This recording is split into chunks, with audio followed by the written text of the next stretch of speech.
नमस्कार दोस्तों, आप सभी का स्वागत है हमारे इस लर्निंग पॉइंट यूट्यूब चैनल पर। आज की इस वीडियो में हम निम्न प्रकार के सवालों का जवाब देंगे। सवाल नंबर 1, शमशान घाट में छींकना शुभ क्यों माना जाता है? दरअसल छींक को प्राय हम अशुभ मानते हैं, लेकिन कुछ ऐसी भी परिस्थितियां होती हैं जिनमें यदि छींक आए तो इसे शुभ संकेत माना जाता है। यदि आप शुभ कार्य के लिए जा रहे हैं और उस दौरान कोई बछड़ा छींक दे तो इसे शुभ संकेत माना जाता है। यह छींक धन की वृद्धि का संकेत करती है। शमशान घाट तथा किसी दुर्घटना स्थल पर कोई व्यक्ति छींक मार देता है तो इसे वैदिक साहित्य में शुभ माना जाता है। सवाल नंबर 2, टीवी स्क्रीन के बीच में नंबर्स क्यों आते हैं? दरअसल अलग अलग यूजर्स के टीवी पर दिखने वाले यह नंबर भी अलग अलग ही होते हैं और इसकी वजह है आप लोगों के घरों में लगा सेट टॉप बॉक्स। यह सेट टॉप बॉक्स बेशक किसी भी कंपनी का हो, सभी पर इस तरह के यूनिक नंबर दिखाए जाते हैं। सभी सेट टॉप बॉक्स के लिए अलग अलग नंबर बनाए जाते हैं और इसलिए सभी के टीवी में दिखने वाले यह नंबर भी दूसरों से अलग होते हैं। इसे वीसी नंबर यानी व्यू इन कार्ड नंबर भी कहा जाता है। दरअसल ऐसे बहुत से लोग हैं जो टीवी पर आ रहे कंटेंट को अपने यूट्यूब चैनल व अन्य सोशल मीडिया प्लेटफॉर्म पर अपलोड करते हैं, जैसे क्रिकेट मैच की लाइव स्ट्रीमिंग अपने सोशल प्लेटफॉर्म पर चला देना और किसी शो व नाटक की रिकॉर्डिंग करके उसे अपनी प्रोफाइल में अपलोड कर देना जैसी कुछ हरकतें पायरेसी के घेरे में आती हैं और प्रसारण मंत्रालय ऐसी पायरेसी को लगाम लगाना चाहता है। दरअसल टीवी स्क्रीन पर आने वाले यह नंबर यूजर्स के सेट टॉप बॉक्स की यूनिक आईडी होती है, जिसमें उसका नाम व एड्रेस जैसे डिटेल शामिल होता है। इस तरह यदि कोई टीवी पर चल रहे शो या मैच की रिकॉर्डिंग करेगा तो स्क्रीन पर आने वाले नंबर भी उसमें रिकॉर्ड हो जाएंगे और जब वह रिकॉर्डिंग या लाइव प्रसारण कहीं पर शेयर किया जाएगा तो साथ में नंबर भी सोशल मीडिया पर अपलोड हो जाएंगे और इस नंबर की वजह से उस पुलिस से सीधे व्यक्ति तक पहुंच सकती है और उसको पकड़ भी सकती है। सवाल नंबर 3, सेक्स करने से लड़कियों के चेहरे पर निखार क्यों आता है? दरअसल जब हम सेक्स करते हैं तो हमारे शरीर में एक हार्मोन उत्पन्न होता है, इसका नाम है एस्ट्रोजन हार्मोन और यह हार्मोन आपके शरीर में कई सारी बीमारी को होने से रोकता है। जब हम सेक्स करते हैं तो सेक्स करने से हमारे शरीर में एंडोर्फिन हार्मोन की मात्रा बढ़ जाती है और यह एंडोर्फिन हार्मोन हमारे शरीर में त्वचा को चमकदार, सुंदर और चिकनी बनाने में मदद करता है। एस्ट्रोजन हार्मोन हमारे शरीर में एक चमत्कार की तरह काम करता है जो हमें एक अनोखे सुख और सुकून की अनुभूति प्रदान कराता है। हमारे शरीर में अनेक प्रकार के हार्मोन उत्पन्न होते हैं जो कि हमारे शरीर के स्वास्थ्य व सौंदर्य को बनाए रखने के लिए काफी सहायक सिद्ध भी होते हैं। शोध से पता चला है कि सफल और नियमित रूप से सेक्स करने वाले दंपति औरों की तुलना में अधिक स्वस्थ रहते हैं और उनका सौहार्द भी लंबे समय तक बरकरार रहता है।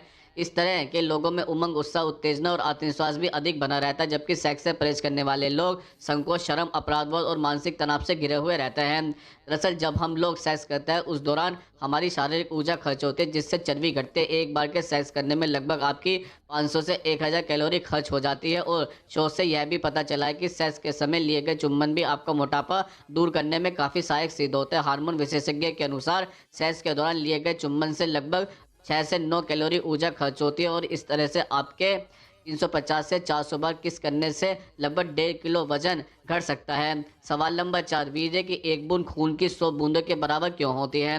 दरअसल हस्तमैथुन के बाद कमजोरी महसूस होने की वजह से और सुनी सुनाई बातों के आधार पर आदमी ने दिमाग में बैठा लिया है कि एक बूंद वीर्य बराबर 100 बूंद खून और एक बूंद खून बराबर आधा गिलास जूस, जबकि कमजोरी आने की 2 वजह हैं। एक तो जब डिस्चार्ज यानी स्वालंग होता है तो शरीर के सारे स्टेरॉइड हरकत में आ जाता है। इसके बाद आपको जो थकान आती है उसका आना कुदरती है और ऐसा कुछ देर के लिए ही होता है, लेकिन इसके बाद आप में ताजगी आ जाती है। दरअसल सच्चाई यह है कि ऐसा ना तो आयुर्वेद में लिखा है ना ही कामसूत्र में लिखा है। वीर्य और खून का कोई रिश्ता ही नहीं है। वीर्य 24 घंटे बनता है, आप नहीं निकालेंगे तो अपने आप निकल जाएगा। अगर आप भरे हुए गिलास में पानी डालते जाओगे तो क्या होगा? ओवरफ्लो हो जाएगा। अगर आप सहवाग नहीं करोगे, हस्तमैथुन नहीं करोगे तो स्वतंत्र दोष के जरिए निकल जाएगा। वीर्य के निकलने से किसी तरह की कमजोरी नहीं आती। रक्त और वीर्य के बीच ऐसा कोई संबंध नहीं है, दोनों अलग तरह से बने हैं। दोनों तरल पदार्थ किसी भी प्रकार से बराबर नहीं होते। सेक्स एक्सपर्ट की सलाह है कि अगर आपको अत्यधिक हस्तमैथुन की आदत है तो आपको स्वस्थ आहार भी लेना शुरू करना होगा।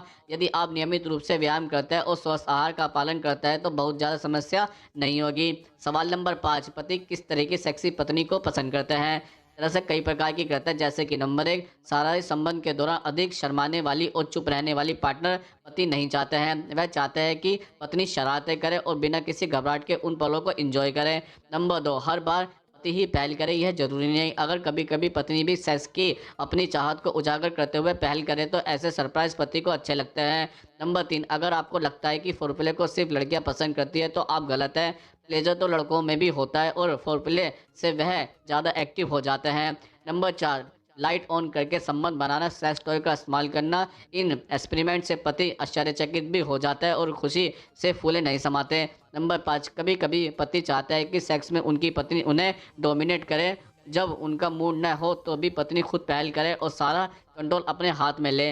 नंबर 6, पत्नियों द्वारा सेक्सी और बेहद सुंदर इनरवेयर का इस्तेमाल पतियों को रिझाता है। इसके साथ ही अगर पत्नी अपनी बॉडी का ख्याल रखे, हाइजीनिक के मामले में सतर्क रहे, तो यह भी पतियों को पसंद आता है। नंबर 7, सेक्स के दौरान क्या नया करें, कैसी एक्टिविटी हो, किस पल क्या एक्साइटमेंट करें और उसके रिजल्ट, इस तरह की बातों के बारे में फैंटेसी रखने वाली पत्नियां चाहते हैं हमारे पति। चैनल को आप पहली बार देख रहे हैं तो सब्सक्राइब और बेल नोटिफिकेशन। सवाल नंबर 6, नए पार्टनर के साथ शारीरिक संबंध बनाने से पहले क्या गलतियां नहीं करनी चाहिए। दरअसल शारीरिक संबंध बनाना किसी भी व्यक्ति का बहुत निजी और खास पल होता है, इसे जल्दबाजी में बर्बाद नहीं करना चाहिए। संबंध बनाने से पहले शारीरिक और मानसिक रूप से तैयार होने की सबसे ज़्यादा जरूरत होती है। आप खुद को संबंध बनाने के लिए तैयार करने के साथ ही सुरक्षित और आनंददायक संबंध बनाने की पूरी व्यवस्था भी कर सकते हैं। संबंध बनाते समय कॉन्डोम और लुब्रिकेट आदि की व्यवस्था जरूर कर लें। अब हम आपको बताते हैं कि क्या गलतियां नहीं करनी चाहिए। जैसे कि नंबर 1, पहली बार संबंध बनाने जा रहे हैं तो आपको चिंता और घबराहट हो सकती है।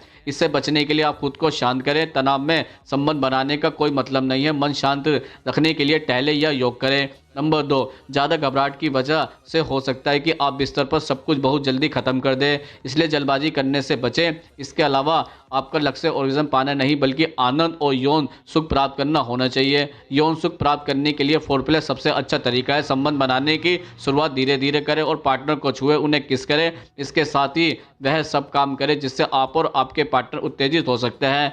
नंबर 3, यह किसी को बताने की जरूरत नहीं है कि असुरक्षित यौन संबंध बनाने से एड्स और अनचाहे गर्भ का खतरा रहता है। इसे अनदेखा करना आपको भारी मुसीबत में डाल सकता है, इसलिए कॉन्डोम रखना आपके लिए फायदेमंद हो सकता है। इससे आप संबंध बनाने की प्रक्रिया के दौरान जल्दबाजी करने से बचे रहेंगे। साथ ही असुरक्षित यौन संबंध बनाने की भी जरूरत नहीं होगी, इसलिए अपने पास कॉन्डोम रखें। नंबर 4, नए पार्टनर के साथ संबंध बनाने से पहले उसे अच्छे से जान लें। इसके लिए आप उससे खुलकर बातचीत करें, इससे आपका यौन जीवन लंबे समय तक चलता रहेगा। संबंध बनाने से पहले, बनाते समय और बनाने के बाद बात करना बहुत अच्छा होता है। इस दौरान आप पार्टनर की पसंद नापसंद के बारे में बात कर सकते हैं। इससे दोनों का डर दूर हो जाता है और संबंध बनाते समय दोगुना आनंद आता है। सवाल नंबर 7, लड़कियां पैरों में काला धागा क्यों बांधती है। जैसे काला धागा सारी नेगेटिव एनर्जी को अपनी ओर खींच लेता है। काला रंग ऊष्मा का अवशोषक होता है, इसलिए काला धागा बुरी नज़र को और बुरी ऊर्जा को अवशोषित कर लेता है। वह उनका प्रभाव मनुष्य पर नहीं पड़ने देता। ज्योतिष की नज़र में यह भी माना जाता है कि एक पैर में काला धागे को बांधने से व्यक्ति मालामाल भी हो जाता है। ज्योतिष के मुताबिक काले धागे को मंगलवार या शनिवार के दिन शाम को हनुमान मंदिर ले जाकर ही शरीर पर बांधना चाहिए। दरअसल हम आपको बता दें कि काला धागा बांधने के पीछे वैज्ञानिक कारण भी है। मनुष्य का शरीर 5 तत्वों से मिलकर बना हुआ है, जिसमें पृथ्वी, वायु, अग्नि, जल और आकाश के तत्व शामिल हैं। इन 5 तत्वों से मानव जीवन को ऊर्जा मिलती है। इस ऊर्जा से ही हम अपने कामों को पूरा करते हैं। इनसे ही हमें हर प्रकार की सुविधा प्राप्त होती है। जब किसी की भी बुरी नज़र लगती है तो इन 5 तत्वों से मिलने वाली संबंधी सकारात्मक ऊर्जा हम तक नहीं पहुंच पाती, जिसके कारण शरीर को कई परेशानियों का सामना करना पड़ता है। इसलिए शरीर में काला धागा बांधा जाता है। काला धागा सारी नेगेटिव एनर्जी को अपनी ओर खींच लेता है। नंबर 8, सभी इंसानों के फिंगरप्रिंट्स अलग अलग क्यों होते हैं। दरअसल दुनिया में प्रत्येक इंसान दूसरे से अलग होता है और हर एक में अपनी कुछ विशेषता होती है। इन सब के बावजूद दुनिया में एक ही तरह के दिखने वाले कुछ लोग मिल जाते हैं, लेकिन एक ऐसी चीज़ भी है जो कभी एक जैसी नहीं होती है, और वह है इंसान का फिंगरप्रिंट्स। आपको जानकर हैरानी होगी कि इंसान के हाथ और पैरों के निशान किसी से भी नहीं मिलते, यानी कि संसार में मौजूद हर एक व्यक्ति का फिंगरप्रिंट्स अलग अलग होता है। यहाँ तक कि जुड़वा बच्चे के भी उंगलियों के निशान एक दूसरे से भिन्न होते हैं। उंगलियों के इन निशानों पर आजीवन कोई परिवर्तन नहीं होता है और जन्म से लेकर मृत्यु तक यह एक जैसे रहते हैं। अब सवाल यह आता है कि हमारे हाथों और उंगलियों पर निशान क्यों बने होते हैं। इसका जवाब यह है कि हाथों में संवेदनशीलता को बेहतर बनाने के लिए ही ऐसा होता है। किसी चीज़ को स्पर्श करने पर हाथ उसे अच्छे से महसूस कर पाते हैं। इस तरह से निशानों का होना बहुत ज़रूरी है। इसके साथ साथ इन निशानों की मदद से किसी चीज़ को पकड़ने में आसानी रहती है। अगर हाथ पर कोई निशान न हो और बिल्कुल सपाट हो तो चीज़ें हमारे हाथों से फिसल कर गिर सकती हैं। आज के ज़माने में फिंगरप्रिंट्स की मदद से पुलिस अपराधी को पकड़ने का काम भी करती है। इस फिंगरप्रिंट्स की मदद से ही आसानी से बड़े अपराधियों को मामला सुलझाया भी जा सकता है। तो दोस्तों आज हमने आपके द्वारा पूछे जाने वाले प्रश्नों का उत्तर देने की पूरी कोशिश की है। अगर आप हमसे कोई प्रश्न पूछना चाहता है तो कमेंट्स बॉक्स में लिखकर पूछ सकते हैं, हम उसको उत्तर देने की पूरी कोशिश करेंगे। अगर ये वीडियो आपको पसंद आई हो तो इसको लाइक करें, कमेंट्स करें, ज़्यादा से ज़्यादा शेयर करें और हमारे चैनल को सब्सक्राइब जरूर करें। नमस्कार दोस्तों।